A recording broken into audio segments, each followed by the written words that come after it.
Okay, guys, as discussed, I've got Eric Peterson, President, CEO, Sam Robertson, Branch Manager, Gunn Consultants. Okay, Eric, thanks for coming today. No problem at all. Just ignore these cameras, okay? I can see right. You guys are super nervous, so just calm down, Sam. All right? Eric, so biggest thing, elevators. Yes. The majority of people know absolutely nothing about elevators. So you are here to help inform the public. So I do really appreciate you coming on because you were hard to find. All right. Tell us a little bit about how you got started in the business, what your business is about. Sure, absolutely. You know, what I tell people is that I actually didn't want to get into elevators. My dad was in the elevator business, right? And yeah, my dad was in the elevator trade side of the business. So I grew up around elevators, right? And I could have gone into that side of the business and didn't want to, and decided to blaze my own trail, become an engineer, right? So I went and studied engineering. And so he was in what side? Just the contracting, like he worked for an elevator company. Like install. Yeah, installation, maintenance, modernization, all of the above. Yeah, okay. That's what he did. They call him elevator mechanic. Yeah. Is that what they call him? That's what they call him. Okay, good. Yeah, that's what he said. Yeah.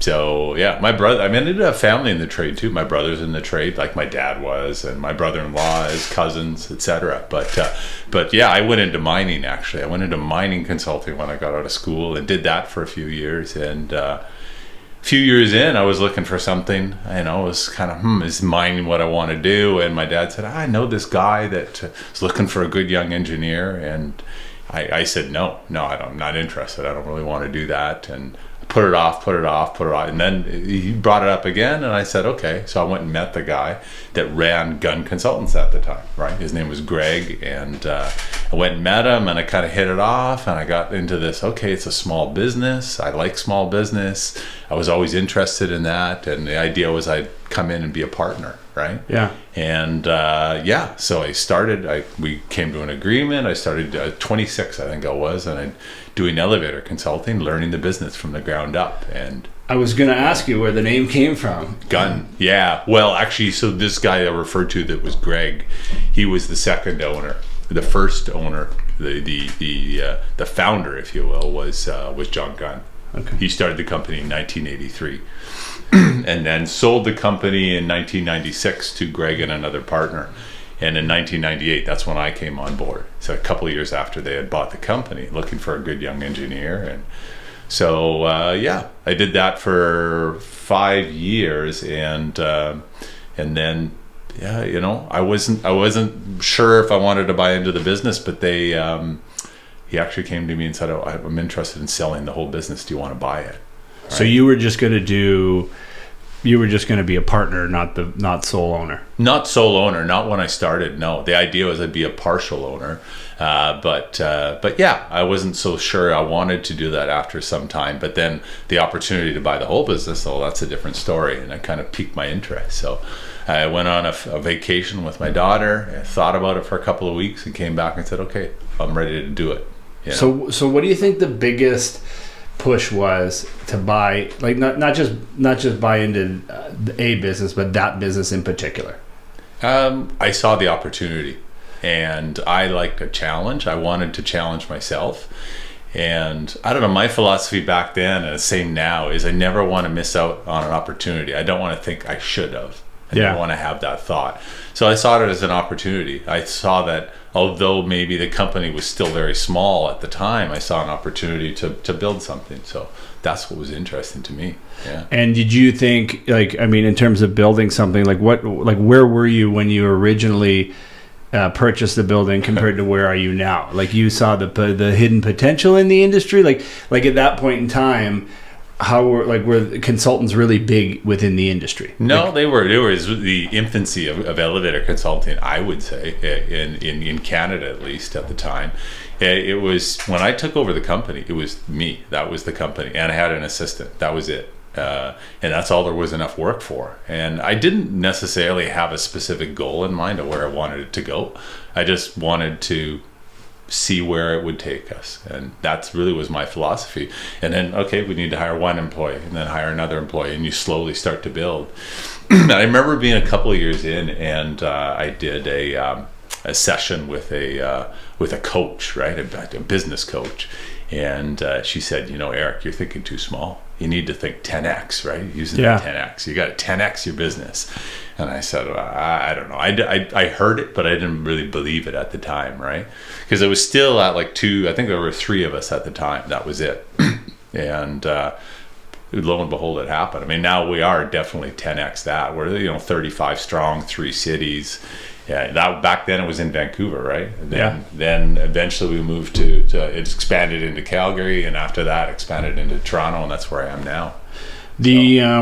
So like just the Vancouver market versus the Calgary market. I mean, the Vancouver market with their condos has got to would you say that timing played a big factor too, because everything's going vertical, right? And Sam had mentioned something. Just in our email dialogue, vertical transportation, and I'm like, oh, that's so cool. It sounds very unique, okay, but I assume you guys probably use that all the time, that terminology. Yeah. Okay. Yeah, no, it gets a snicker out of people when they hear vertical transportation. Yeah. Right. Yeah. So you guys, all right. So then you started off in Vancouver. At that point in time, condo building was just going through the roof. Yeah, it was, but nothing's certain, of course. Nothing's certain in life, right? Because this would have been 2003/4 when I took over. So we had the build up to the Olympics 2010, right? So the opportunities were good. Yeah. But I remember my dad coming to me and saying, "Hey, Eric, you better make sure you pay off your debts, right? Because after the Olympics, who knows, right?" Yeah. But I mean, Vancouver really never slowed down. No, it hasn't since, right? To be honest, so it's still okay. So I mean, Vancouver's still a thriving market. Toronto's got to be the diamond. Yeah, Toronto's the biggest market. It just was always for me so far away from where I was out west that it's not that I didn't think it would go there, but it just. Okay, eventually maybe, but right now that's Calgary. The reason I went to Calgary first is just proximity, right? It's close to Vancouver. A lot of common clients. It's the synergies are a little simpler, a little easier. So with the so in terms of like getting into the elevator business, like I'm in real estate. My father was in real estate. When I was younger, I always looked at real estate like there's no frickin' way. Like I hated every little bit about the industry, and then once you get a little bit older, you start to see that. I mean, there's hidden potential there. Excuse me, but it wasn't necessarily one of my first choices, and I mean, for you, I guess it wasn't either, right? Yeah, no, it's fair. Yeah, it's like I said earlier, it's like you did this to me, Dad. Yeah. I didn't hate elevators. I definitely didn't hate elevators. It was probably more of a pride thing for me. I was like, okay, I want to blaze my own trail, right? Do my own thing. That was more what it was. But, I realized, what I said, I can blaze my own trail in a different way. It doesn't matter if it's the same industry, right? That's awesome. Yeah. In terms of what you guys do, okay? Just give us an example. So I know Sam has experience doing elevator maintenance installation, correct? Yep. Okay. And yourself, you guys are consultants. That's so right. Yes. Tell us exactly what that means. Yeah, good question. The term I use for people is we're like an architect for elevators only. Okay. Right. So we don't actually get involved on the tools. We're not installing anything. We're not maintaining anything, but we are instructing people about how to do things. Right. So that's what we do, and we engineer the elevators. So the business would be split into 3 kind of major sectors. One is new development, right? That most people are familiar with that. A new building gets built by architect designs it. Well, we design the elevator system for it. So we'll do a whole study, look at the traffic flow through the building, how many elevators, what speed, what type, etc. We'll design that system. So you guys actually design it? We design it, yeah. Okay. Not the nuts and bolts of it. Yeah. The nuts and bolts get designed by the elevator contractor, the company that we pick. Okay. But the kind of overall specs of the elevator, we design that. Yeah. So size, speed, type of door operation, stuff like that. Okay, so put me in. I'm a developer. I'm a builder. I'm building a condo building. Yeah. Like, what are you guys going to do for me? Why don't I just go to a separate company and Schindler Elevator or wherever, and why don't I just go there and get them to design it, and I pay them direct. I mean, they can do it, but the thing is, their interests are different than what your interest is as the developer or the eventual owner, right? The eventual owner is concerned about not just the product as it's installed, but also the maintainability, the future, the lifespan of the elevator, all of these things. So we factor all of that in, right? Okay. So we're designing a system that will work for the building in the long term, not thinking of just the immediacy of kind of making a sale and installing the elevator product that's convenient for that particular company. Or that's based on price. That's based on price, exactly. Okay, yeah. So then they could, like, somebody like an elevator company could come in, bid on the job, put in a design there that might not necessarily fit the building, or might not necessarily be as like long lasting. Yeah, typically with like new design, it's under elevated. So, when people stand and wait for an elevator because there's only two, and then if it's a tall rise, they under elevate it. So you're waiting long times to get to your elevator. If one breaks down, then you're waiting even longer. So probably not going to do that. Yeah, so we check all that at the beginning, right? That's the whole study that we do, right? And we verify that the system as we spec it is going to work. We're going to be able to make the people flow through the building. So we're looking at like the wait time, how long people have to wait from when they push the button, etc. Reliability. Also, we're factoring that in, because that's something that you can get to. You can get an elevator installed. Maybe it's very cost effective. Maybe even you have enough elevators, but maybe as installed, it's not going to be reliable. Well, we think of that. We plan for that, right? We want a system that is not going to be breaking down, right? Not as often. At least. Do you have developers that will just go direct to the installation company? Absolutely. Yeah. Sometimes they do partnerships, or they have a good relationship and they'll do that. Okay. But if you guys, so then when you guys do that, you design the system, you get quotes from different installation companies. That's right. Okay. And then from there, they give their quotes, and you take a look at those quotes based on everything from elevator maintenance to the actual nuts and bolts. That's right. Yeah. How well does it fit the needs of the building? How maintainable is it in the long run? Cost, of course, schedule. That's a big thing too. How quickly they can get it installed. Yeah. Their reputation, the product that they're planning to install, is that actually a reliable product? Yeah. Or is it just an unproven product? We see a lot of that too. New products that come on the market and get installed, and the elevator company, this is the great new thing, but really it's not proven, right? And that can be a risk, right? There are products that haven't worked out, right? Yeah. Yeah. So when you guys are doing that, you're analyzing the company, you're analyzing the quality of what they're installing, but they're basing it on your design. That's right. Yeah. Wow.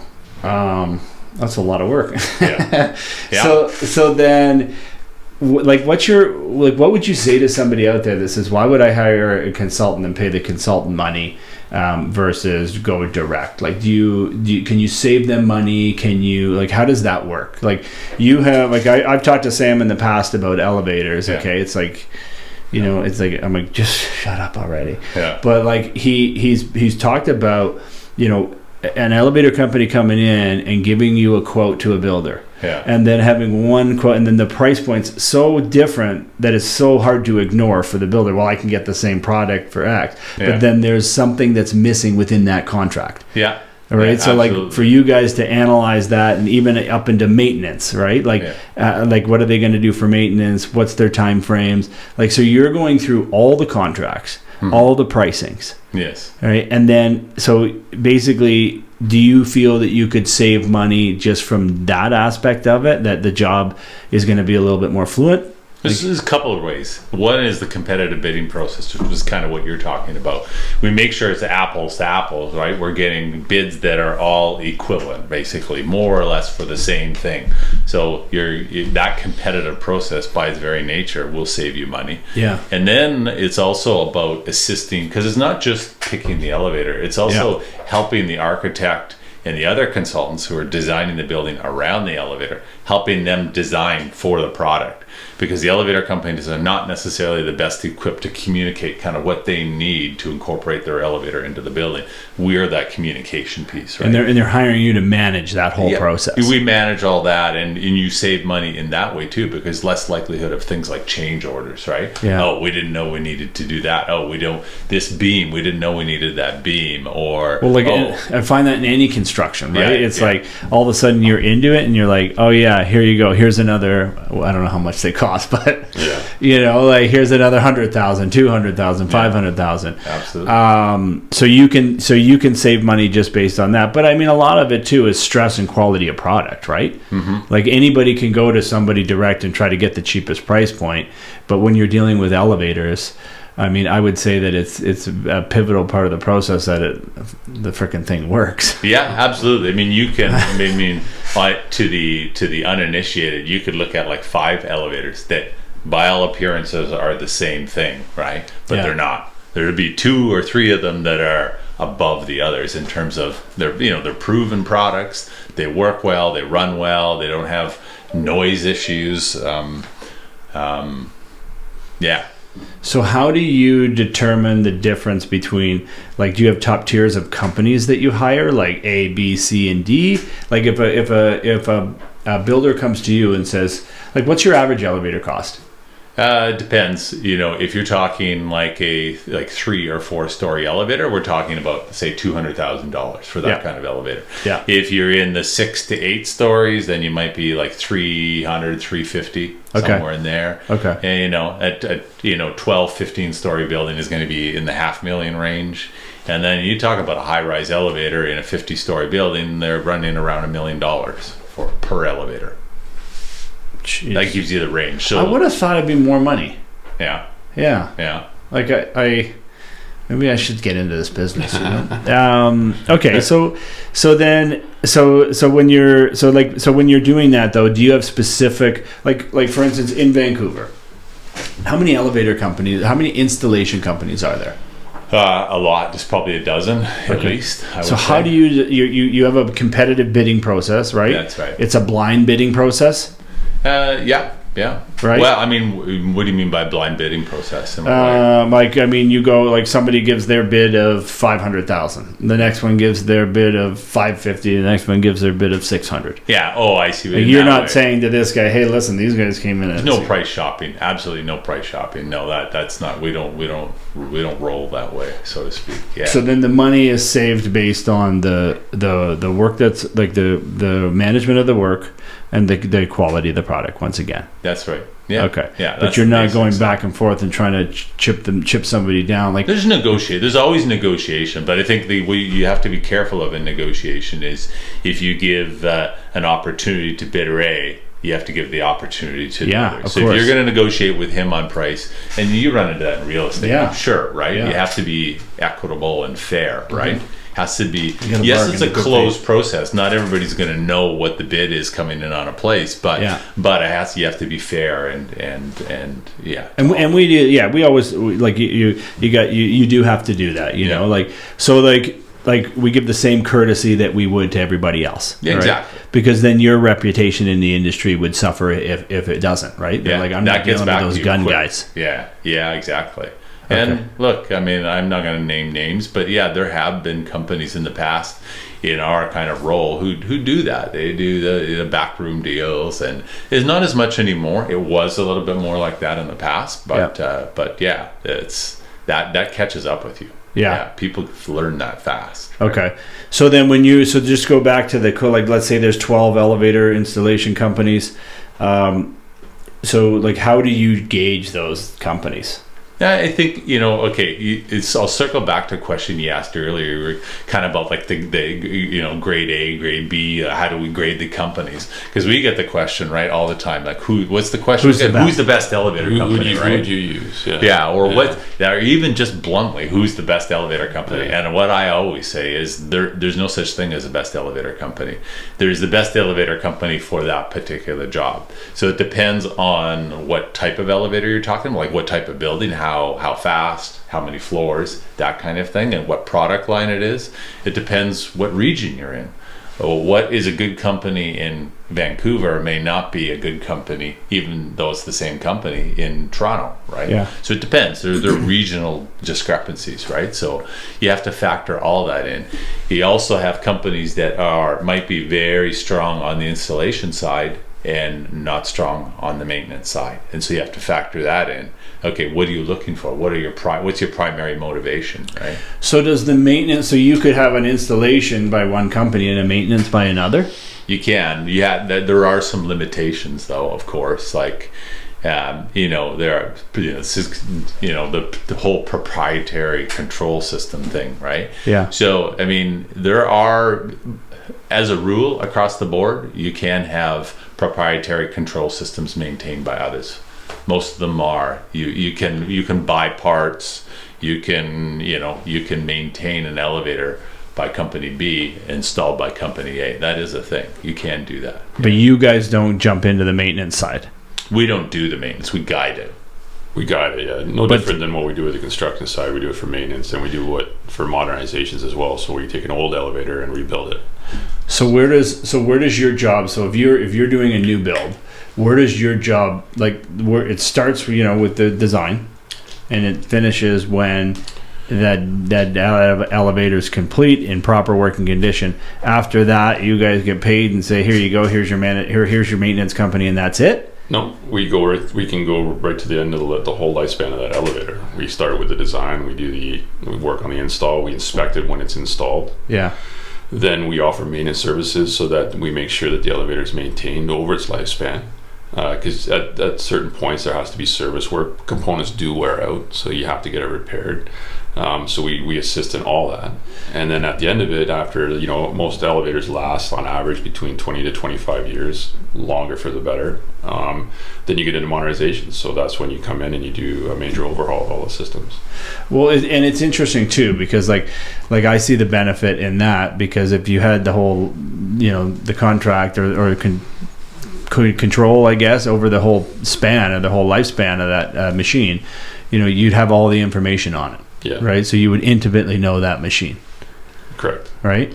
But then it gets into money too. Like, money plays a factor, and then people want to shop around for cheaper maintenance rates, or a condo board will get mad at one of the companies. They're not doing very good maintenance, so they kick them out and they bring somebody else in, and then and so forth. And they don't do good maintenance, and then it can compound that way too. So it's like. But I mean, all that would look poorly on you too, right? So you got to select who you're using. Yep. It's I don't know how to answer that. It's a tough one. Yeah, I think you definitely your reputation could suffer if you make a poor recommendation, right? For sure.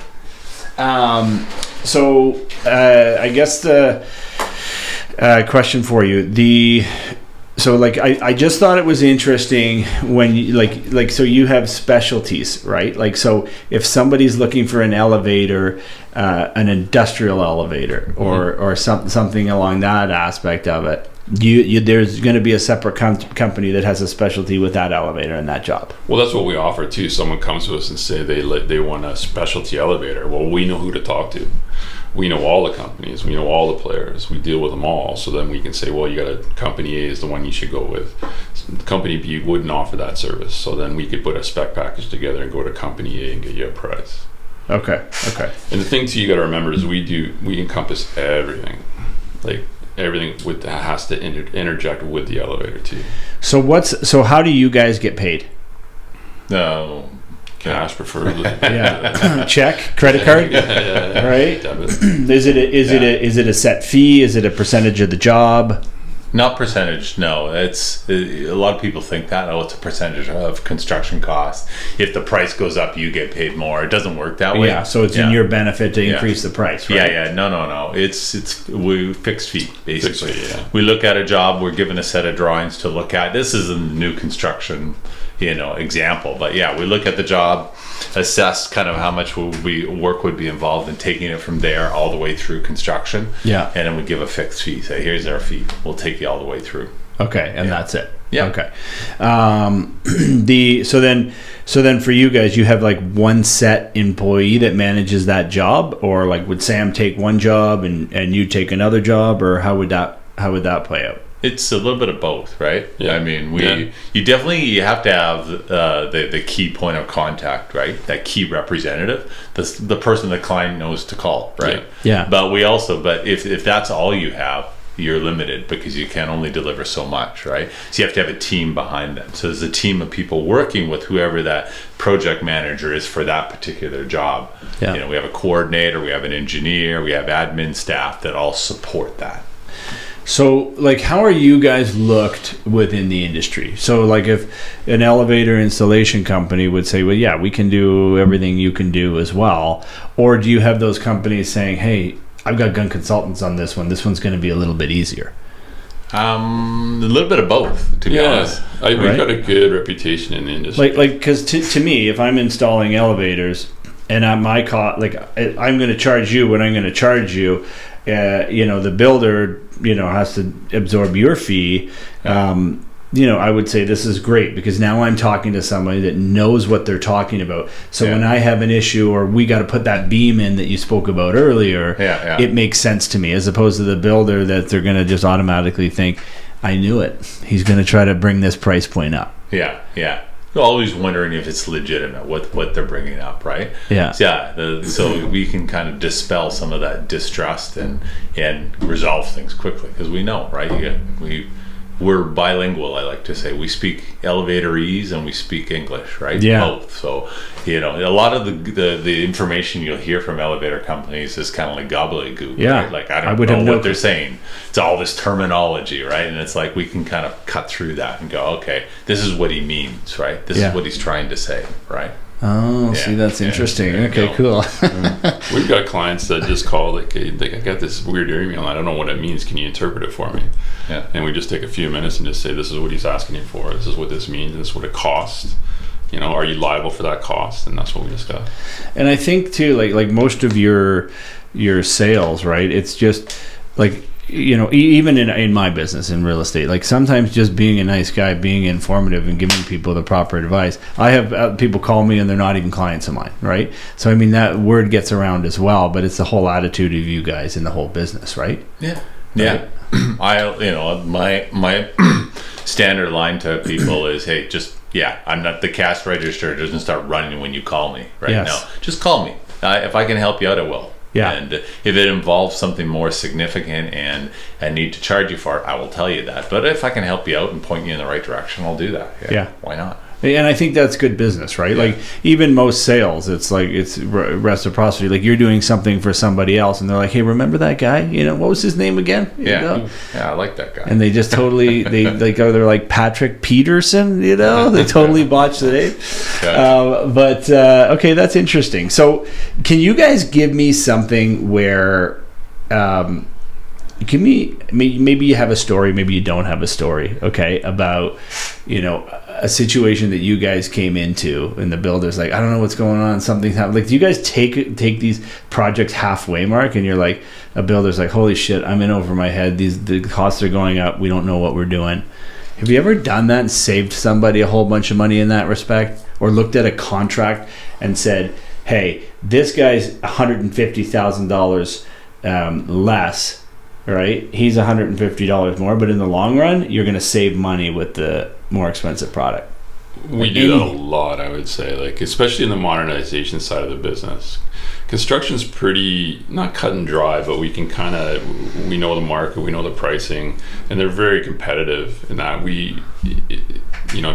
more better in that respect. But modernizations, we do get a lot of that stuff, and we weigh all the odds, or we weigh all the scenarios, and then we give recommendations based on what we know. Yeah. Our knowledge in the business, what we know about the market, and all those things that Eric talked about earlier, and then we give our clients like a breakdown of everything that was there.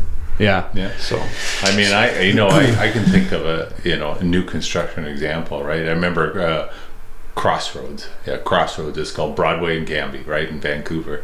And the developer was midway through construction, at the early stages of construction, but they had an elevator contractor, but trust was not at an all-time high, let's just say that. They were a little distrustful of what was going on and needed some guidance. They didn't have a consultant. They were a little bit lost about how to integrate the system they had into the building. And I had no history with this client before, and I stepped in just as you kind of suggested, and helped them out and helped them through the project. And they're a client for life to this day. They hire us for pretty much every project they do based on that. So those are what you want. Those are the ones they want. They remember that, right? Yeah. So I guess a couple questions I wanted to ask you. What was the first job that you got when you entered Gunn Consultants or you bought the company?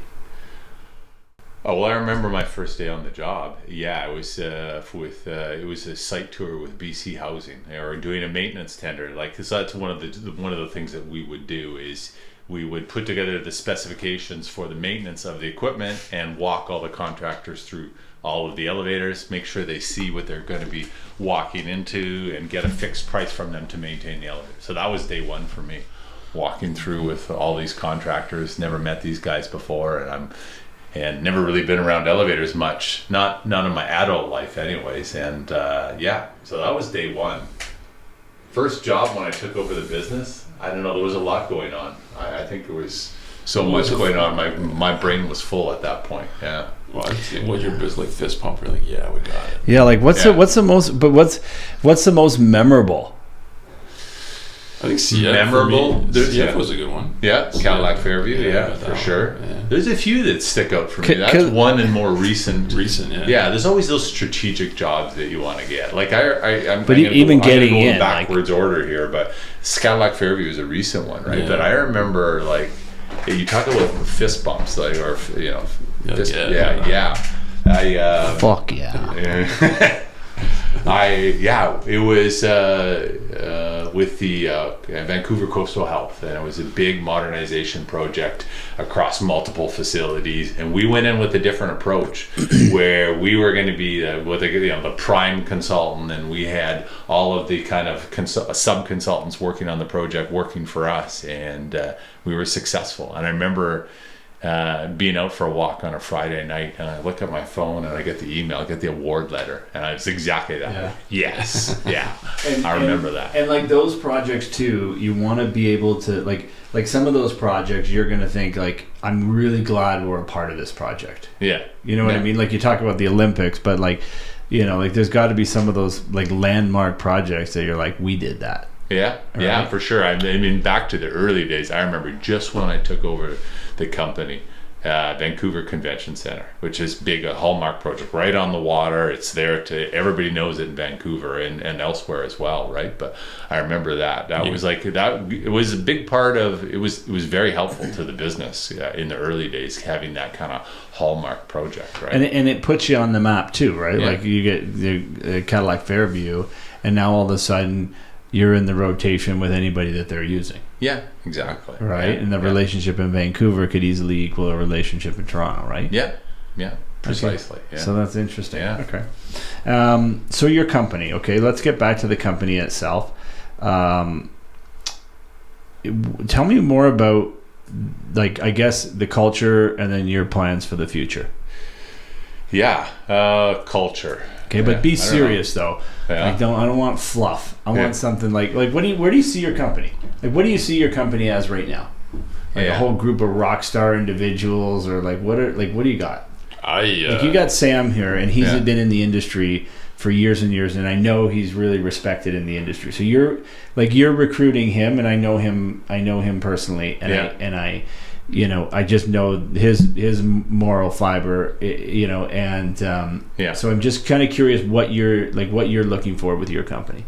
Yeah, I mean, I think of, when you talk about culture, I think of people, right? I think of people, and I think of the kind of people we go after, and there's a few things. I think I want people who are motivated and want to accomplish things and like to work, because that's important. It's not that you want to work 24/7, but you have to want to accomplish things in life. If you just want to collect a paycheck and sit at your computer, that's probably not the place for you, right? No, we want people who are motivated about life and excited about life, right? Yeah. Integrity is a big thing for me. You talked about, Sam and his reputation and the way he operates, right? That's super important. There's a lot of integrity in our business. We will not there's certain rules we just won't bend. It's just, this is the way we do it, right? That's very important. So people who are, I don't want to say good people, but in a way, yeah, good people. It's a good group of people that you can trust. Trust is a big thing for me. I want people to trust me, and I have to be able to trust the people that I work with. So that's right up there. Yeah, and I'd agree. Like, because I mean, there's one thing that the growth 10x in building your business, but it doesn't mean anything if you don't have the right people there, right? Yeah. So even in our, like, I have a small business here, and we always make sure that our employees there, that they want to be able, they're problem solvers, right? We want them to be independent. I don't need questions every time there's a little answer, right? And I find that those people are a little bit more valuable. Absolutely. No, I agree. I look at everybody as resourceful, like running their own little business within the bigger business. That's how I look at it. Here's your sphere of influence, go do it. And if you want to expand that sphere and make it bigger, go for it. I'll support that, right? Like ownership, right? Yeah, ownership. Own what you're doing, right? Because I know that my early days, I talked about getting into mining. I liked mining; it was very interesting. But one of the things, I worked at bigger consulting firms, and what I didn't like was, you were just kind of put in a box, if you will, and this is what you can do, and it's very difficult to kind of break out of that. You're just a number, right? Whereas I never wanted that. I never wanted a company that was like that. It's like, okay, I want to give people the freedom to grow and expand and be everything they think they can be, right? And we always talk about that, being resourceful, right? Like, someone's got a problem. I mean, someone needs a house clean, but Debbie she'll just go and order it and doesn't worry. Like, I don't always get the costing on every little type of thing. It just gets the job done, right? Which makes life a lot easier for yourself, right? Yeah, absolutely. So the employees are a big part of your business. Yeah, they are the business. Yeah. Well, I was gonna say, like, and I'm gonna throw it on you now too. Like, just pretend he's not here, okay? And just give me like, how do you see the company? Because maybe Eric you and him haven't had that conversation. But what do you see? How do you see the company? Like, you left a career, right? That you're 20 years in or whatever, right? Yeah. Tell me, 20? How? Tell me. How long? Tell me. No, you're right though. It's culture is the reason I joined Gunn. Eric's the reason I joined Gunn. Seriously, be honest. I'm being honest. No, and I've told you, we've had good talks. Eric and I talk about culture quite a bit because I'm proud of the culture that he's created. It's the one that I want to be a part of. This is a big jump for you, right? Huge. Like you said, I left a pretty lucrative career with a big company to come join Eric. Time in my life too really factored into it, with my health and stuff like that, and where I looked at where I was, and then we talked quite a bit, and we talked quite a lot actually. Eric was pretty very open. We chatted and we just talked about the biz, and it just reinforced what I thought about who he was and what he brings to the company, and his name or his reputation in the industry stood for itself too.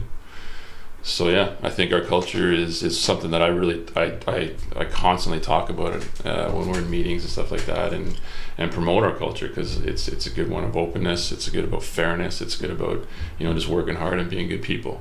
There's no silos between our like we have like three sort of major divisions in the business of like construction, modernization, and sort of maintenance. And there's no silos. There's no one that would say to somebody else that that's not my job, or I don't do that, or I work in this side of it. It's pretty cohesive that way. Everybody supports themselves. I think I said this before, but there's no egos, so it's nice. It's a good working atmosphere. Yeah, there. Egos ruin deals and relationships, don't they? Ego's not your amigo. Oh, damn! That's a T-shirt, man. It probably already is, right? That's interesting, because I can remember too, like being on the phone when you were heading over there for the first meeting, right? Yeah, and like for you're whenever you decide something, you do like a shitload of research. It's like more than anybody, and then it's a calculated decision. It's not like you're never like, that sounds like a good idea. Let's go do it. I'm definitely not you're the whimsical guy. Yeah. That's why we work. That's why I have more fun. But like, but we work good. We have a yin and yang thing going on. No, I did a lot. And it's a lot of self introspection too, like thinking, where do you want to be, what do you want to do, and where I was in my life at that time. And there was a gentleman that worked with Eric that kind of brought me in, a guy that I worked with before at Schindler Elevator, and he he had great things to say as well about the company, and he introduced me to Eric kind of in this avenue, I guess. And talking about Andrew. Andrew. That's cool though. Like you're growing the business by growing the employees. Yeah. Right. Yeah, absolutely. We put a lot of time into it. I think we put a lot of time and effort into it, in growing the people in our business. Yeah. But you and I mean, like in terms of consultants go, where would you guys be in the scale of things? Like medium, large? Like I think it depends on the market too. We're definitely the biggest in the West. Yeah. We're the biggest elevator consulting firm in the West.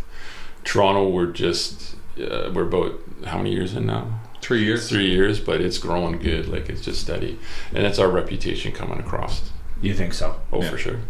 There's only a few companies, like I would say maybe 3, if you arguably, that are across Canada, and we're one of those. So we're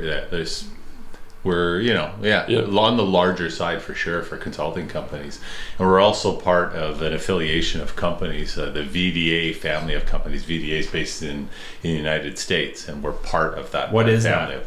They're a consulting firm like we are, right? But they're called VDA, and they're based in the U.S. Okay. And so we are part of that family of companies as of last year, a year ago. Oh, wow. Okay. Yeah. Okay, so you have more support that way. Yeah, exactly. More resources, more support. Yeah. So where do you see the company going then?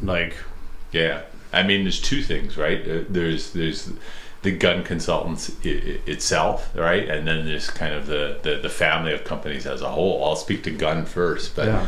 I mean, we have aspirations of being in all the major markets, right? I mean, we've definitely focused on specific markets. We're not just going to put a person down in a city and say, okay, there's our flag, we're there. No, we're gonna dedicate a team to it. We're gonna put a team together. We're gonna have an actual office. We do it for real, right? And that's the offices we have all that fit that model.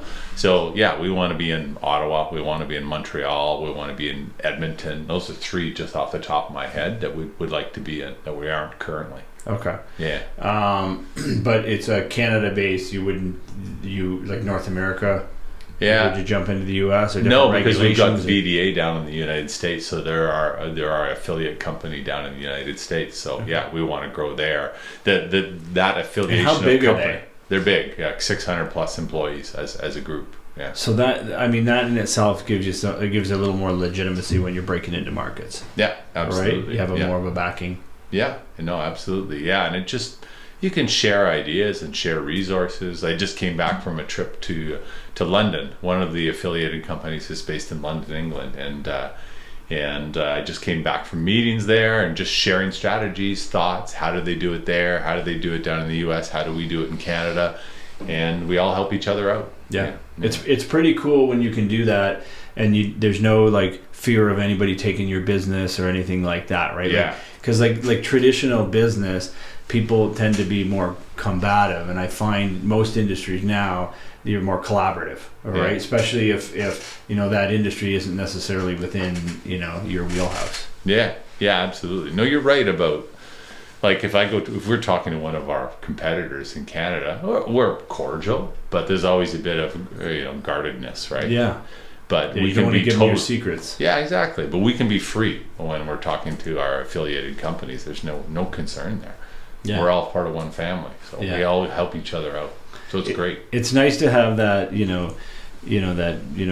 grab them by the jugular mentality, but it's also nice to realize as well that there's enough business for everybody. Yeah. Right. So if you sacrifice, your ethics or the morale, it doesn't do good for your business at all. Yeah. Even if it gets you more business in the short term. Yeah. That's always been my mentality, though. I've never thought of getting business from my competitors. No. I mean, sometimes it happens, but that's not the goal. Yeah. I look at, they call it the white space market, right? Like the untapped market that no one is serving. That's what we're after, right? Because that's significantly larger than any market that might be there right now, right? It's the opportunity that's not been tapped. Has that always been the case for you? Yeah.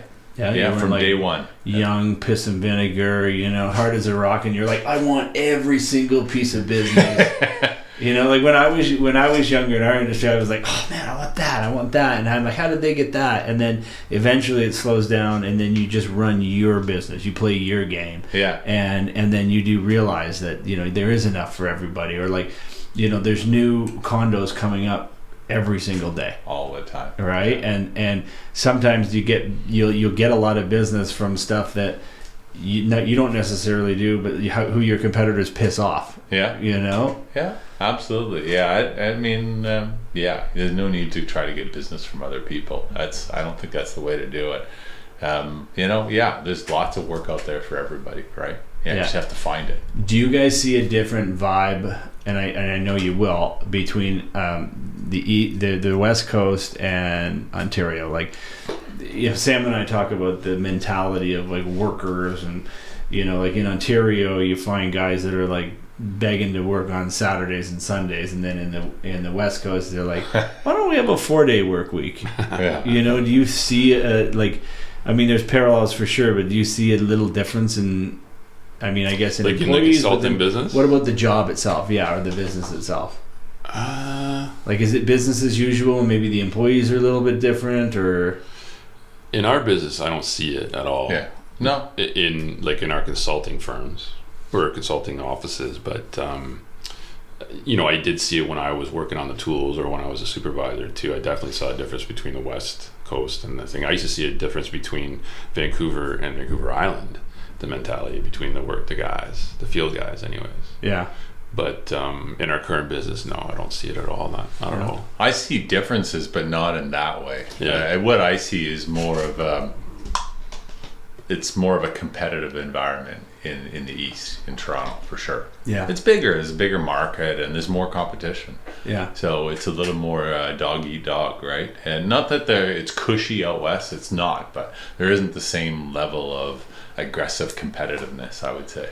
And we're well established in the West too. Like, that's the epicenter of our business. Yeah, you don't have your backup the same either, right? Yeah. Well, when we have to.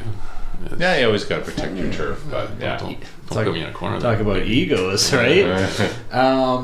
Okay, well, I find that interesting about the business. But like, for instance, if you got moved to Ontario, would that be something that you would do? Yeah. You would move back to Ontario? Yeah. You would? Why do you say it like that? That surprises me. Oh, I thought you were, that's it, through and through, done. Well, I like the West Coast, but all my family's here. Eric, please keep me. Okay, let's get back to our elevators. Okay, so you mentioned speed of elevators. You mentioned capacity of the elevators. How many elevators in a building? Just give me some background on that. Like, if I'm a consumer, what am I looking at a building? Like, and I'll break this down. I want to buy a building in a 30-year, or a condo in a 30-year-old building, a 50-year-old building. Like, what am I looking at within those buildings? First off, is how many elevators. When we do modernizations, the elevator has to be taken out of service for up to 3-4 months, depending on the size of the building. Okay. So that means you're walking stairs for 3 to 4 months in a single elevator building. If you're looking to buy in there, and so you want a building with at least 2 elevators. So if one's down, you still have one working. So you got to wait a bit longer to get to your suite, but you're not walking the stairs with your. The older buildings, they would have less elevators. Correct? It depends. Like, we do see a lot of it, and especially in BC, I do notice there's a lot of single elevator buildings versus here. For whatever reason, I don't know. But you want to, ideally, you'd want 2 elevators in a building. Just so you're not walking stairs. And then, there's no set speed of the elevators, right? No, I think for like a condo, something like that, like the higher the speed just means you can put less elevators in. And the theory is that it's going to serve the floors faster and move people faster. But again, I would look, maybe some like high level metrics, like rules of thumb that I would look for. If up to about 75 suites in a building, you could do that with 1 elevator. Yeah. So that's probably the top end. And then, if we're looking at a 2 elevator building, it's, probably another 100 on top of that. So 175 suites. And, 3 elevators, then you're up to 325 suites. Okay. Ish. So if you have a suite, a building with like 150 suites and there's 1 elevator, you got a problem. I'm not going to want to buy there. Do you ever see that? Yeah, you do see. I mean, not necessarily that exact scenario, but yeah, you see under elevator buildings all the time. Yeah. So if you had like, if we kind of did those in terms of your metrics, right? And you said, okay, 3 elevators. Yeah. Right. It would most builders just put the 4th in just as? No. They just don't. Well, it's a money game then, right? Yeah. Yeah. It's a lot of money to put an elevator in. It's not about the cost of the elevator. Well, that's part of it. It's the lost square footage, right? Because they can sell that. So like a hoistway is like, let's just pick numbers. It's like 100 square feet, something like that. Right? Yeah. Okay, you can sell 100 square feet at every floor. You add that up, right? Yeah. You can put it in a suite and sell it to people. So if you guys were buying in a building, okay. Yeah. When would you go and take, like, when we sell condos, there's no talk about the elevators, like, unless we're like going up and like the lights are going on and off, and but like we realistically, you look at the reserve fund, you look to see what the budget is, you look to see if there's any special assessments, and then that's it. Even the lawyers, I mean, I find it hard to believe that they're really well versed in mechanicals of the elevator. So like if you were going to buy in a building, like is there a particular time of day, like would you go 8 o'clock when everybody's going to work, or 5 o'clock when everybody's coming home, and seeing if there's like lineups and things like that? It's funny you asked that, but I was thinking of there's that, but I was thinking of something slightly different. Like I would go during a peak time and see what I'm experiencing for sure. Yeah. But I also go during a quiet time, because what I would think of knowing elevators is what noises is that thing making, right? That I'm going to hear when I'm trying to go to sleep, right? So if you're buying a suite, particularly if you're buying a suite near the elevator, I would definitely proximity to the elevator. And it doesn't mean it's bad because you're near the elevator, but you need to consider that a little more carefully. Yeah. Don't just assume, well, they must know what they're doing. Right? But do you have like if you guys do you take that into consideration when you install them? Yeah, I mean, we try to, but sometimes it's tough. Some poor bugger's going to be right beside this elevator. Yeah. The best design is where you have like a buffer zone around your elevator. You have your elevators, and then you have like stairs in behind and hallways around, and there's nothing directly butting up against the shaft. But there are lots of buildings. So the stairwell goes. That's smart. Yeah, usually the stairwell. Well, not usually, but often at least the stairway would be behind the elevators, right? And a hallway, a U-shaped hallway around them. So there's nothing directly touching in terms of the suites touching the elevator. Would you look at that? I would, yeah, for sure. Yeah. Oh, that's cool. Well, we always see the complaints, right? You see a poor guy's got his kid's bedroom, and they like the counterweight goes by, the wall is bolted to it, and then the roller guy goes, and you hear this high-pitched whining as they go up and down the shaft at 2 in the morning. Like, it's so funny because when I sell a condo, I always look at it differently. Like, I would be like, well, you're right by the elevator. It's close. People are going to be talking. It's going to be noisy. Like, like in my head, I'm like worried more about like the people and the traffic going through in terms of noise than I would be, the squeaky wheels and the counterweights and all that stuff. Big complaint we get or we hear is when the car or the elevator arrives at the floor, it chimes. And the chimes are very loud, and they can hear it inside their suites. Yeah. Is that still a thing? Yeah. Really? Yeah. It doesn't have to chime, right? Yeah. Or is that like law? It's a yeah. It has to be it's a law. Like it's for building code compliance. Yeah, they need to have it. They often turn them off, or they turn them way down, so you barely hear it. But, I mentioned, I think a few minutes ago, I was in London for those meetings, right? We stayed at this hotel, and there's half a dozen of us elevator guys that are at this hotel, right? And one of the guys was in a hotel room right next to the elevator, and he bitched and complained. Oh my God! All I did is heard that elevator all night. Yeah, and it's real. I was like, I didn't hear anything. Well, you guys notice that too. Like anytime he goes into an elevator, even to talk about like the skins and refacing them and all that stuff, right? Like he's always constantly looking at stuff. Where like me, I'm like looking at like real estate, Yeah. So that's some great advice, right? So proximity to the elevator. Are there stairs around the elevator? And lastly, if you could try not to be in a building with only one elevator. Yeah. You just have to factor it in and maybe not go on the top floor. You might want to be on a lower floor, especially if you're, can't walk stairs or walk too many stairs. Yeah. You asked about older buildings. The other thing I would think of, this is an older building, is I would ask a lot of questions about the elevator and what has been spent on it. I mean, a layperson is not necessarily going to know, but you can kind of tell by looking at an elevator. It's like, okay, I don't think they spent anything on this. Like, what's a tell? Like, what's a key tell? Like, is it the stickers? Is it? It could be that simple. Is it like the 70s paneling? Yeah, it could be that simple. Like, if they put any money into it in the last 50 years, like, have they upgraded anything in it? Have they modernized any part of it? It could be, you have to be careful, of course. Like, you can look at the buttons, right? And you go, oh, new buttons, right? Yeah. But it could be lipstick on a pig, right? Like, yeah. They might have just done that. Or it could be part of a bigger project where they've actually spent money on it. So it's difficult to tell unless you ask questions. So you would ask, like, if you were a buyer, to ask, like, has the elevator been upgraded ever? Has it been modernized? Yes. When did it get modernized? Like, is it 10 years old, 20 years old? If it's a 50-year-old building, is it the original equipment? But, like, what's the lifespan of an elevator? That's a question we get asked quite a bit. Somebody asked me about a furnace. I'm like 20, 25 years, but they could last 40. Right? Like, same kind of, same analogy. Like, they don't make them like they used to. Like, the older equipment lasts 50 years. Yeah. The newer ones we're not seeing that kind of lifespan on them, but you're averaging 20 to 25 years before you got to start doing a major component upgrade. Yeah. Okay. So then if you're looking at a building like that, right, there's no obligation for that elevator company to change the bearings or change, like, you're not, like... There is, yeah. That's why we do maintenance, right? That's why we write maintenance specifications and the expectation of the company that's doing the maintenance to do proper maintenance. Yeah. And that's what we audit. We audit that for them. So I'm gonna get into owners. I'll get into safety.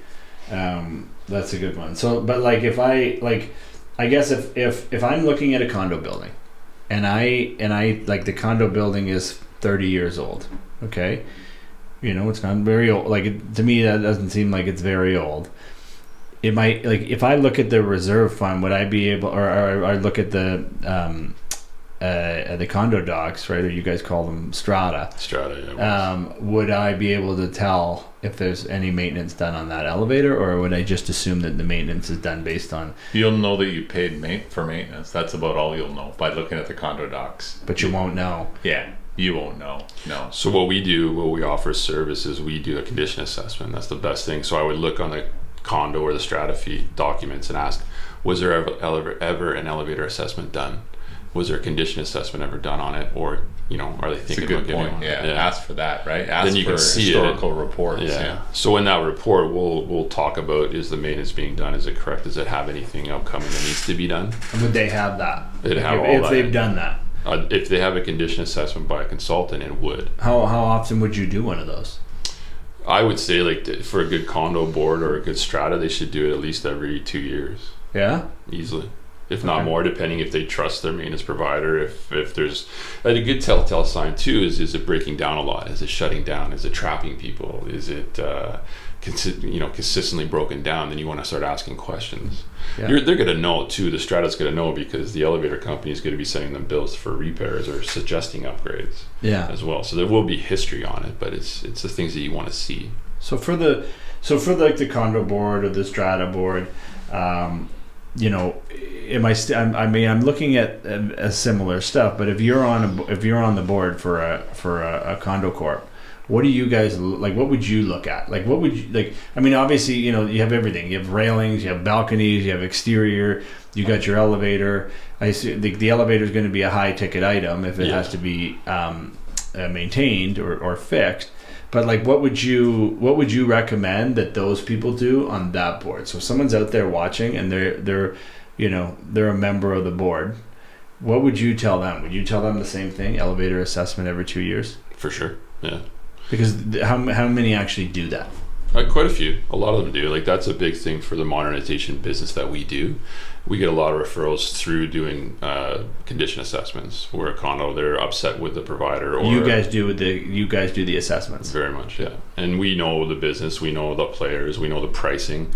And a big thing with modernizations is that they'll get a price to refurbish the elevator, and it seems very reasonable, but they leave out a lot of the factors that they don't carry all the costs that are going to be associated with it. So there's electrical costs, there could be the big thing with upgrading an elevator, it triggers an upgrade to the fire systems. So there's another big cost. It can be upwards of $500,000 depending on the age of the system.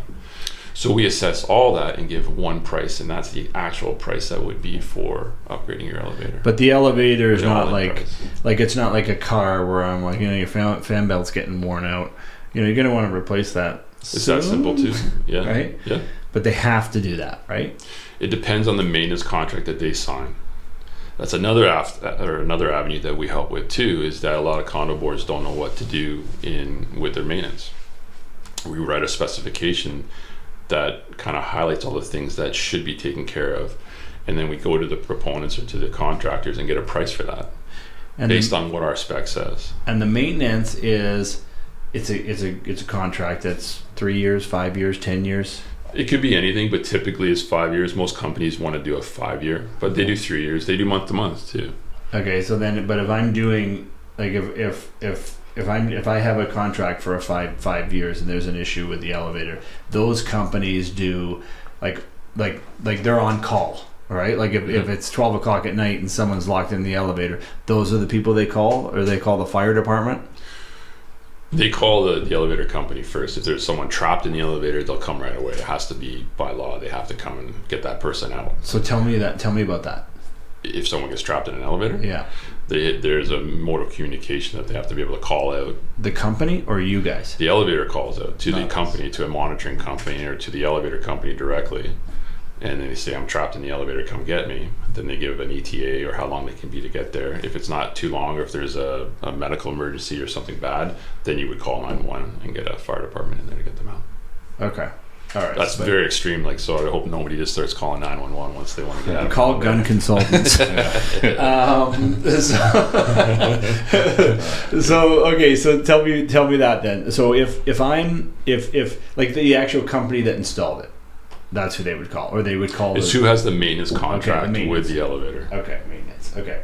So then, if I'm so for the elevator, I'm gonna get you guys to give me like breakdown of what's an elevator comprised of, but I'd like you to tell me like regulations for elevators, like how safe are they, and like if in your opinion, maybe you guys would make a recommendation that might help with the safety of the elevators, because I like one thing that kept on going when I was doing some research was, can you cheap out on an elevator enough, or cheap out on the maintenance enough, and really put people at risk, or do the regulations not allow for that?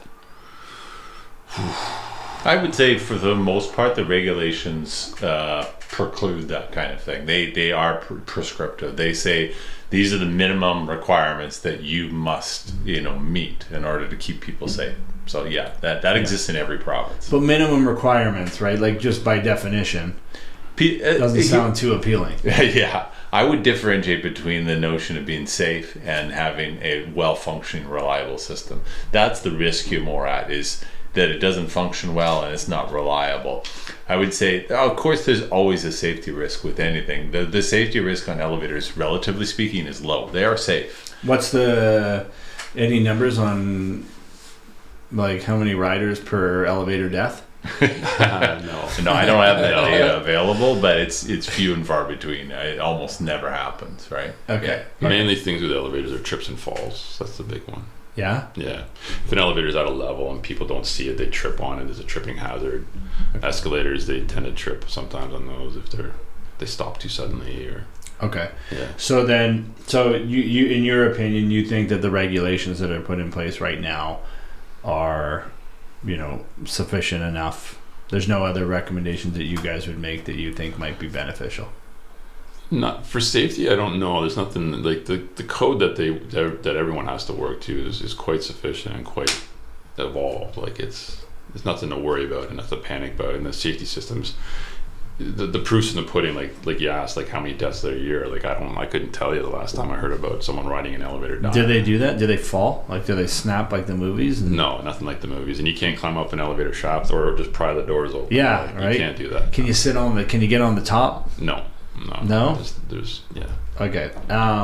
So years ago I was in an elevator and I was like, jumping in the elevator, and then the elevator like skips a beat, and like it like almost like I thought it was gonna like stall out on me.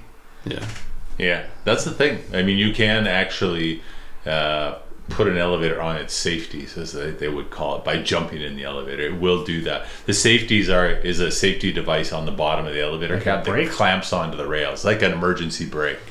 And you can do that for sure. Yeah, you get 3 or 4 unruly youths jumping in an elevator, and you can put it on the safety, and the elevator will stop. You're stuck, And you got to get the elevator guy to get you out. Yeah, you're not getting out. Really? Yeah. I saw a sign in an elevator in the last 2 weeks. Where was it? I can't remember. Yeah, if you do not jump in the elevator, if you do and you become trapped, you will be responsible for the charges to extract you. Yeah. And that's why too they have cameras in all the elevators too, right? Yeah, more and more now. It's pretty common. When we were in an elevator one time, remember the thing stopped and you opened up the panel and you did something and it kept on going? I've been holding that live for years. You guys thought I did something. I didn't do anything. Oh, really? I made it look like I did something and the thing just started up again. Yeah, and we were like, holy crap, can I get one of those keys? Yeah. Okay, so tell me how an elevator works. Oh. Like just give me the basics. So for anybody out there, you got your counterweights. That's still a thing. You got to know hydraulic contraction, right? There's two main types. It's hydraulic and traction. So hydraulics work on like a hydraulic oil system. Yeah. Usually low rise, slower. Okay. And then the traction is the thing you just said, counterweight or counterweighted. But like a hydraulic, like it's like a big pole that pushes. Big ram. Yeah, just a big ram that goes up and down. Okay. Yeah. And the counterweight system, I'd imagine, is a little bit older. They're both pretty old. Like they're both similar vintages, and when they came into use. But the traction elevator, yeah. Which one works better? Traction is well, it depends what you mean by works better. But the industry is, you said is the traction, like, is that the older type? Yeah. Because they were the original, right? Then they incorporated hydraulic, and now the industry is kind of coming full circle. We're not rid of hydraulic elevators, but it's going away from hydraulics because of the perceived kind of environmental considerations, right? Because it uses hydraulic fluid. You can get hydraulic fluid that leaks into the soil.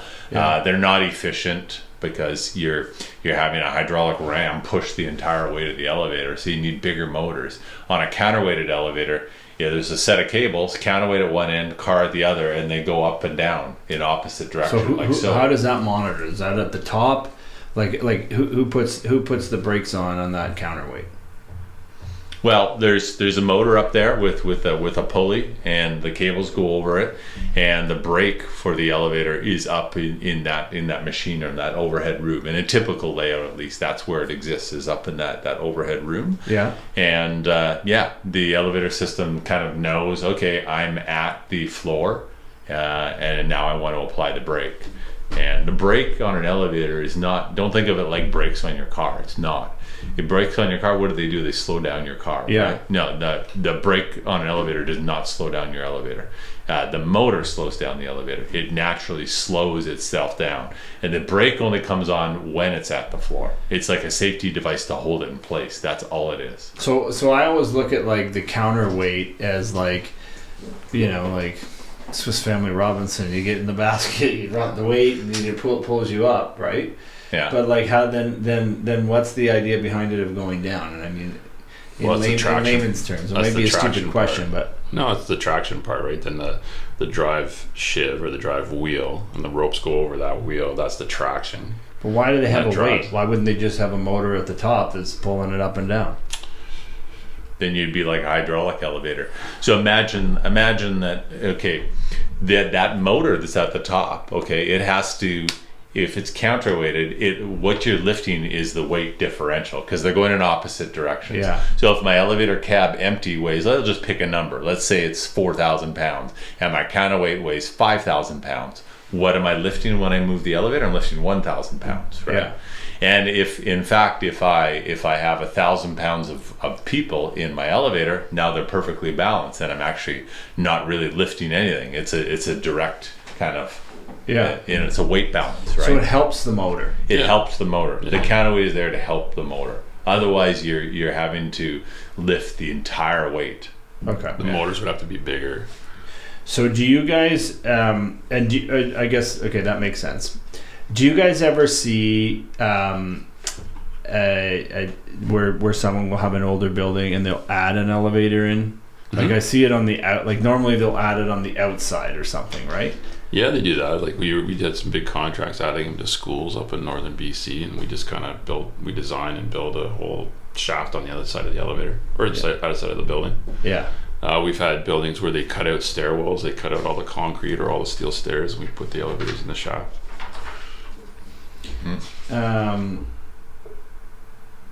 Okay, so if if I get back to maintenance, okay, what's a scheduled maintenance for those elevators?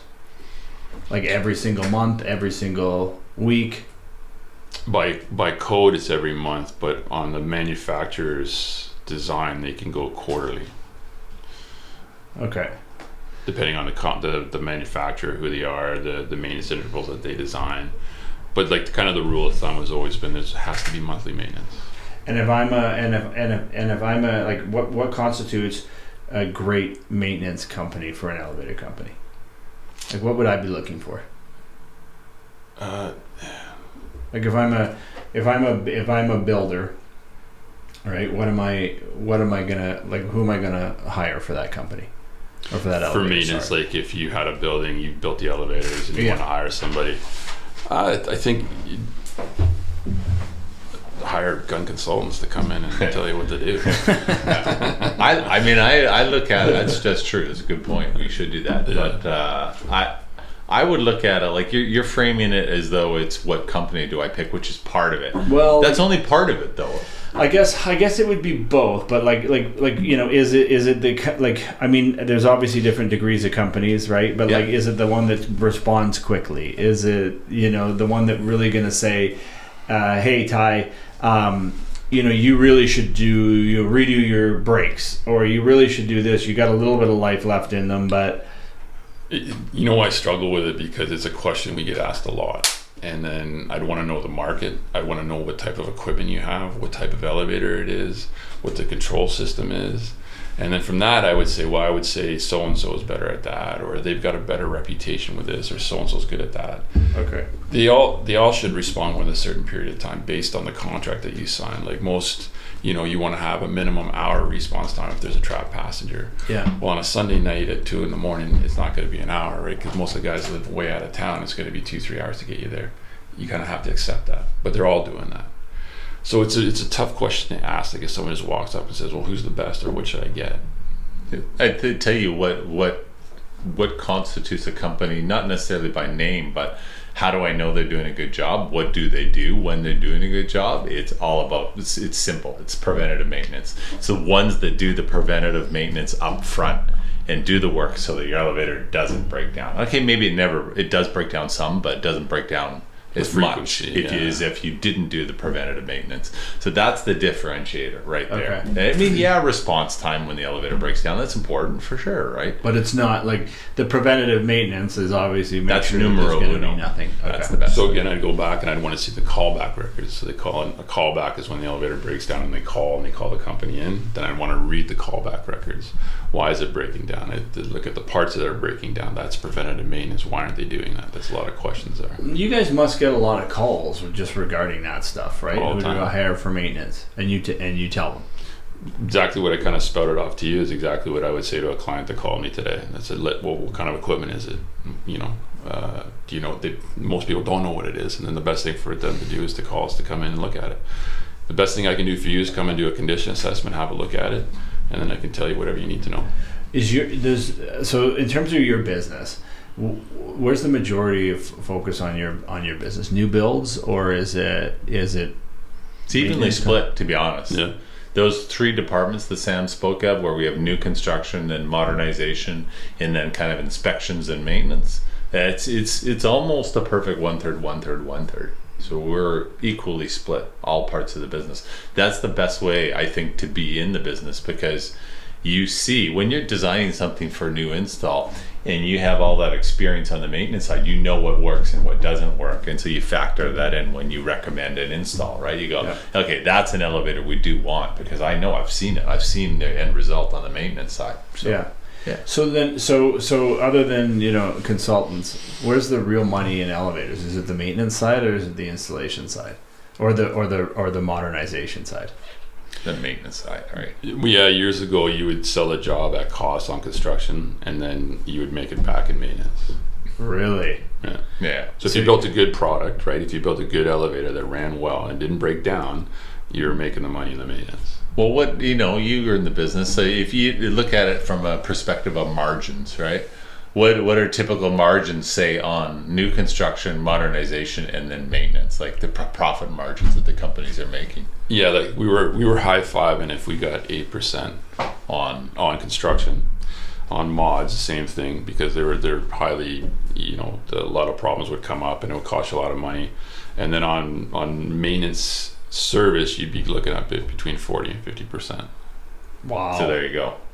So like, do you have companies out there that just specifically do maintenance? Yep. Yeah, they're usually smaller guys. Most companies, like the bigger ones, like the big five, like they do all areas of the business. But the smaller guys, guys that are like more, like they call them independents, they kind of break off and get a couple units and they just do maintenance and service type stuff. They might do mods as well, or modernization. Eric, have you considered adding maintenance to your business? No, I mean it'd be nice to make money, but get your dad a separate division for your dad. It creates a conflict of interest. That's the issue, right? So like, I can't, in good conscience, give you good advice on what to do about your elevator if I have the potential to benefit from that advice, right? So that's the issue. Like I couldn't be perceived as having steered you towards a company that I have a financial interest in that's doing the maintenance. So that separation is really important, right? For you guys. Yeah. Well, it's important for our reputation, right? And important for the clients too, because they can know that if we're telling them something, we have no interest in the outcome of it. We're telling you because it's the right thing. That's the only reason. Yeah, see, that's cool. Yeah. That's cool. Yeah. I like that. Well, that's integrity, right? That's integrity right there. Yeah, never heard of it. Yeah. I do find that interesting because, like, I honestly, I mean, I guess if you're a builder and you guys know elevators inside and out, but like, it's such a specialty that, like, I would think that if anybody's either working on an elevator, wants the advice on an elevator, or is going to install an elevator, they would call someone like you just specifically for that reason, right? You're kind of like, separating church and state, so to speak, right? Yeah. Mm-hmm. Yeah. And you get, insight on what goes on inside the black box, if you will, right? Everyone's wondering what's going on inside that elevator. I don't get it, and it's kind of a closed shop, right? It's very difficult to find out what's going on in there, but we can help you. Enlighten you, right? Yeah. Let you know what's going on. That's okay. Don't worry. This is normal. Or I would be concerned about that, right? Yeah. Yeah. Is there anything out there that you like, other than what we've talked about, that you guys think, either the public or even like builders, like for some, let's do builders first. Like if a builder's out there, what do you think that you would tell them about your services and what you guys can offer? For a builder, I think the number one value add for us and that we can provide to them would be about the coordination piece and helping, like, we'll make your project, help it go smoother, where you are not going to find out surprises at the last minute, and help that construction, because when construction gets delayed, that's dollars and cents, right? So everything has to go smooth. So we can help smooth out that process, whether it's that beam I talked about earlier, or it's maybe the cooling in the hoistway, or whatever it is, some code requirement that maybe the elevator contractor didn't tell them about, I'll tell them about, and they'll do it so they pass inspection, all of these things to avoid those delays, right? That's where we can help. And when you guys are going in for those builders, do you guys do they quote different consultants as well? Oh yeah. They'll look competitively. They'll come to us. They'll go to our competitors. Yeah. So who does the pitch? Which one of you guys does the pitch? Depends. Both. Yeah. Depends what the job is. Yeah. Who's got a better success rate? Oh, he's been doing. Does he? Yeah. Well, I always brag that if you get me in the room and I'll sell it. Yeah. But you got to get me in the room. Yeah, but that's the hardest part. That's the hardest getting part. in the door. I think it's trust. You know, yeah, you can give all the good advice, but I think that's where you're good is people trust you, right? And I think that when you can kind of just you walk in and people hear you talk, they can get your essence, right? Yeah. You go, okay, this is a guy I can put my trust in, right? Yeah, and That's a he's big not thing. like some guys are like real up and down. He's pretty even keel, right? Yeah. So Yeah. some might say boring. But like just to give people out there, okay, for Eric, for your company, okay, Gunn Consultants. Yes. AV. What's the AVM? AV. What was the other? Your VDA. VDA affiliate. Yeah. You know, like Sam, he's hiring you. Okay. What's your background in the industry? You're smiling like I'm going to put you on the spot. Tell us your background. My background? Yeah. Like like for anybody out there that's considering hiring this company, this is who they're looking for. All right. So tell me. My background was I got out of university and my grandfather's drinking buddy was an old elevator guy, and he said, you want a job making $18 an hour? So back in 1990, whatever that was a lot of money. I said, yeah, I'll do it. And I got into it and I loved it. It was a pretty eclectic group of guys of good egos and attitudes and personalities, and I just gravitated to building. Got into construction and built a lot of elevators in Toronto. Learned from a lot of good guys, and then I just kind of naturally knew that I didn't want to stay in. I like working with my hands, but I knew there was more to it and I wanted to grow. And the company at the time, there was a good guy named Brandon Arnold. He was an engineer, electrical engineer, and he saw something in me and says, why don't you come be a supervisor? So then I became a supervisor, and I just started running big crews of we had one time we peaked installation, high rise. Worked for a company that had a lot of contracts. We kind of peaked at about 100 guys. With two guys, Brandon and I ran about 100 guys just building elevators all over the city. So I drank by I learned very fast, it was quick paced, it was stressful, it was it was demanding, but I loved it, and it drew me to it. And then I think I've just worked my way through the business, through the company, been promoted up, and I can't think of anything else. Yeah. Is it a rough crew, the elevator guys? They can be. Yeah, it was tough. Like iron workers, very much like iron workers. It was when I started, it was tough. It's gotten a lot easier, and then people and attitudes and egos change over the years. I keep using the word ego, but people change, right, over the years, and mentalities change and evolve. So it's gotten better over the years for sure. And it wasn't bad back then. It was just tough. I remember I was telling a story to the guys today. Like, if you had your hands in your pocket when the one supervisor walked by, he'd take a wrench out and whack your knuckles through your coveralls. Just get your hands out of your pocket. You should be working. So it was kind of old school. Old school, yeah. You could use a little more of that sometimes today too, right? Yeah. Those older podcasts. And I mean, it's just because it's funny, like, just to get into the industry and how you got it. $18 an hour. Like, minimum wage is $18 an hour, isn't it? It was crazy money back then, and it was I don't know, it was fun. It was different. Yeah. It seemed easy to me. Like, it was hard work in the sense that we were lifting and moving heavy steel and being high rise, and I remember working in elevator shafts in the winter where they would heat buildings and we'd be stacking rails, but the rush of air coming up the shaft, that we'd have to duct tape our jackets down, and it was cold and dusty and stuff, but it was fun. It was but you used to actually put the whole shaft together? We put the elevator rails in the shaft, or what the elevator runs on. The shaft would be built, like the concrete would be there, and then we'd go inside it and stack and build the elevator inside that shaft. So you got a pretty cushy job right now. It is. No. It's well earned. Okay, so for your dad, okay, yes. How long did you say he was in the industry for? Probably 30, 35 years. And he was on that side of it. Yeah, same as Sam. Yeah, right? Exactly. Yeah. Like, you see any parallels between Sam and your old man, or like when you look for employees, are you looking for that type of person? I think we're looking for there's two different kind of tracks that we look at. We're looking for good elevator guys like Sam, guys that have that lived experience with elevators and know them inside and out. You need that. Gives you credibility, right? Yeah. But we also are looking for sharp young engineers, kind of like the school that I came from, right? I came out of university and went straight into consulting. I've I mean, I've used a wrench before, but I'd never built elevators, right? That's not what I did, right? So I don't have that background. We have a lot of guys that have that background too, because you need both to kind of make the company work. Yeah, right. You Or need else someone's going to say, "What do you know? You've never worked on an elevator in your life." Yeah.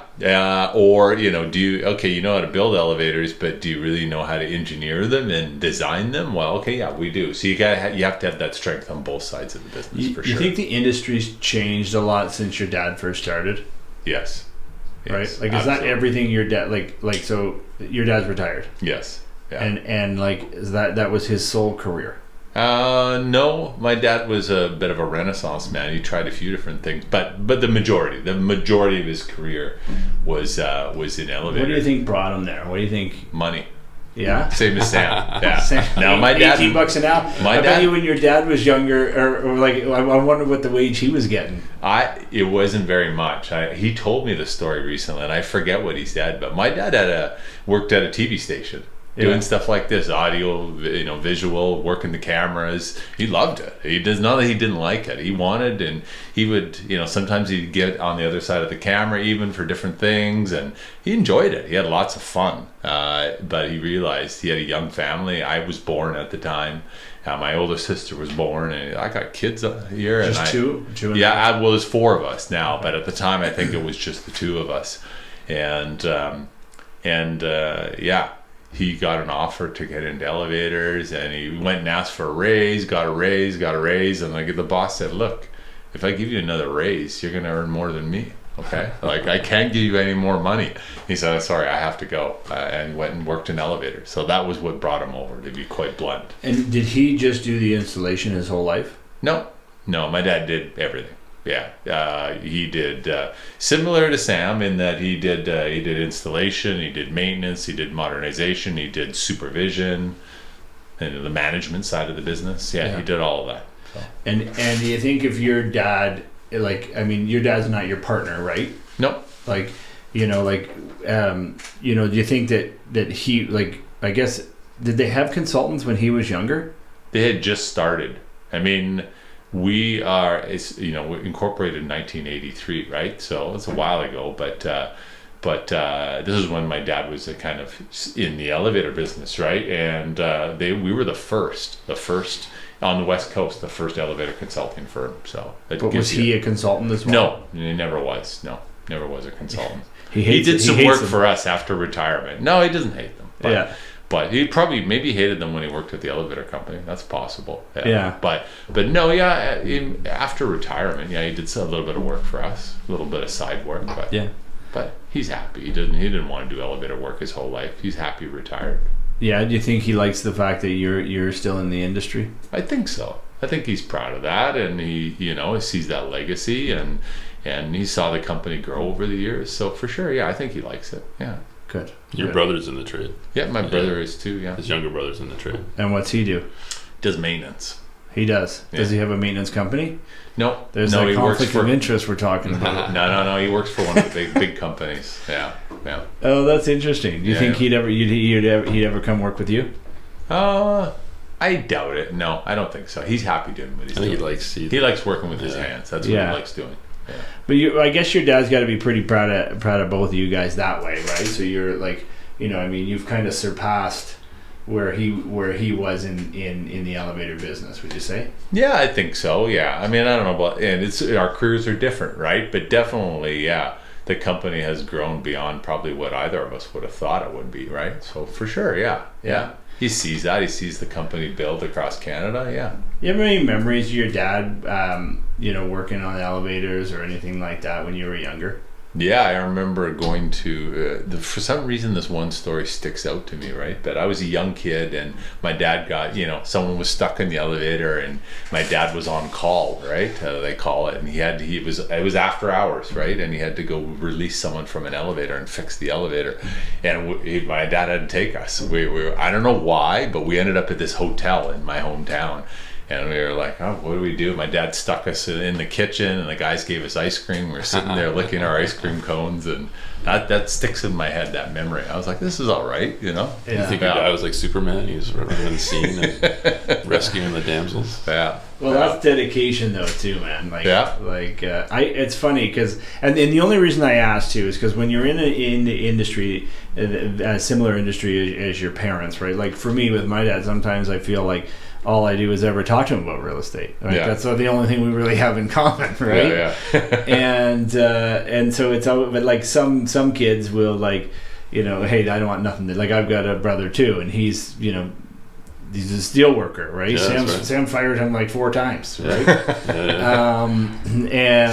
So yeah, I just asked because it's always the parallel between like you know how the dad went and how tough it was in the industry for them versus where we are now, right? Like I even look at mine, you know, DocuSign, and you know you don't have to meet in person the same and all that. So I always look at my old man sometimes and I give him a credit in saying like, you know, there were certain points in time where like if you needed to get a hold of him, you'd phone the office. He would have to go into the office and have his the message on a little Post-it note, right? Yeah. And then you would, after that, you had pagers, right? And then you had to carry around a pocket full of quarters. Yeah. All right. And then from there, you had your cell phones with the 6-volt batteries, and then to where we are now, right? So it's like you learn a little bit more appreciation for the industry from your parents. Yeah, you know? for sure. Yeah.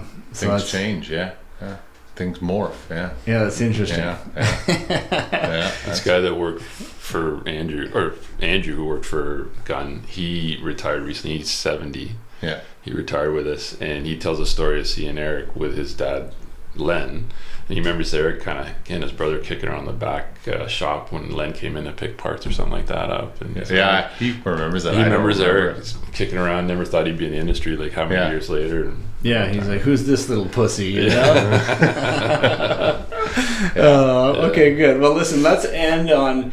I just want to end. Do you guys have any other stories related to the elevator industry? Oh, we got lots. One more good one, and then we're going to end this. Oh, man, that's a tough one. Good story. On the spot here. Yeah. We should have done our homework. Yeah. Yeah. Nothing? Characters. Well, it's funny. Like I've been working at the airport. We have a contract job at the airport. We're in there the last couple of days, so I've been meeting all these old timers, and we've been doing the old like elevator guys get together because it's a very small industry in theory, but there's a lot of characters that everyone knows. So I met a guy, Terry Patz, and just an old timer. He's 60 something years old or 65 years old, and he knew all the people that I used to work, and like the guy with the wrench whacking knuckles and stuff like that. So when elevator guys get together, it's like, oh, you know, so and so and so and so, when you kind of go through all that. So there's so many stories. I just can't think of one that would But it's a small industry in that respect. Yeah. I'm trying to think of a story. Were we supposed to come up with a story? I don't know. I just found out about this now. I'm just spitballing. But that's okay, guys. So you know, I appreciate you guys having on. I think we've been like, it is freaking hot in here, man. We've been an hour and 35 minutes. Wow. Yeah. That's good. You know, it's funny too. I was thinking about your guys out here, and I'm like, geez, I hope they didn't go outside because the door has an automatic lock on. They'd be locked outside the whole time for an hour and a half.